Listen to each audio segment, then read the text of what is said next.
ഇതാണ് എൻ്റെ മൽഗോവ പ്ലാന്റ്. നല്ല കായ്ഫലം തരുന്ന ഒരു മൽഗോവ മാവാണിത്.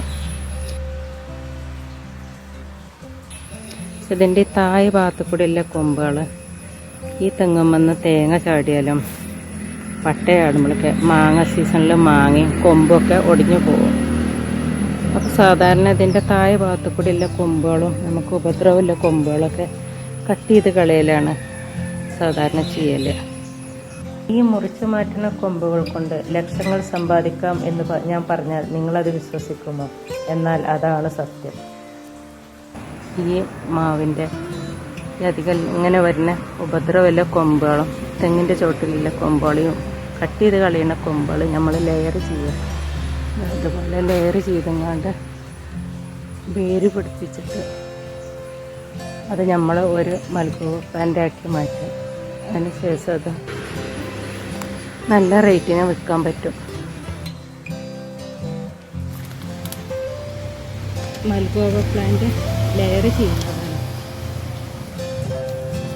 മാവിൻ്റെ കമ്പിൽ 1 ഇഞ്ച് നീളത്തിൽ തൊലി കട്ട് ചെയ്ത് പൂർണ്ണമായി തൊലി കട്ട് ചെയ്ത് നീക്കി അവിടെ റൂട്ട് ഹോർമോണ് തേച്ചുങ്ങാണ്ട് മാധ്യമം വെച്ച് ടൈറ്റാക്കി കെട്ടി എന്നതാണ് ലെയറിങ്.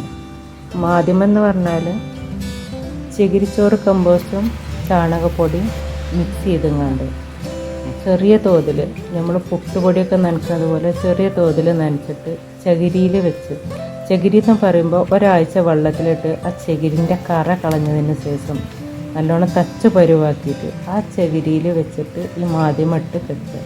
നമ്മൾ 1 ഇഞ്ച് നീളത്തിൽ ആ തൊലി പൂർണ്ണമായി നീക്കുമ്പോൾ അങ്ങോട്ടുള്ള വെള്ളം സപ്ലൈ പൂർണ്ണമായി നിൽക്കും. ആ സമയത്ത് നമ്മൾ ഈ കൊടുക്കുന്ന ചകിരിച്ചോറിലെ വെള്ളം കുടിച്ചിട്ടാണ് പിന്നെ അവിടെ വേര് വരിക. അപ്പോൾ പെട്ടെന്ന് വരും. നല്ല ടൈറ്റാക്കി കെട്ടി നമ്മൾ 1.5 മാസമാകുമ്പോൾ അവിടെ വേര് വരും. വേര് കണ്ടേക്ക് കട്ട് ചെയ്യരുത്. നല്ല സ്ട്രോങ്ങുള്ള വേര് ഈ ചകിരിൻ്റെ പുറത്ത് വരും. ആ സമയത്താണ് കട്ട് ചെയ്യേണ്ടത്.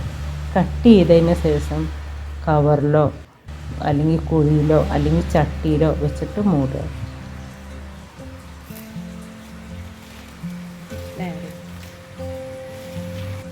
ഇത് കഴിഞ്ഞ വർഷം ഞാൻ ലെയർ ചെയ്ത ഒരു മൽഗോവ മാവിൻ്റെ തൈയാണ്. പൂവിട്ടീനും ഈ വർഷം.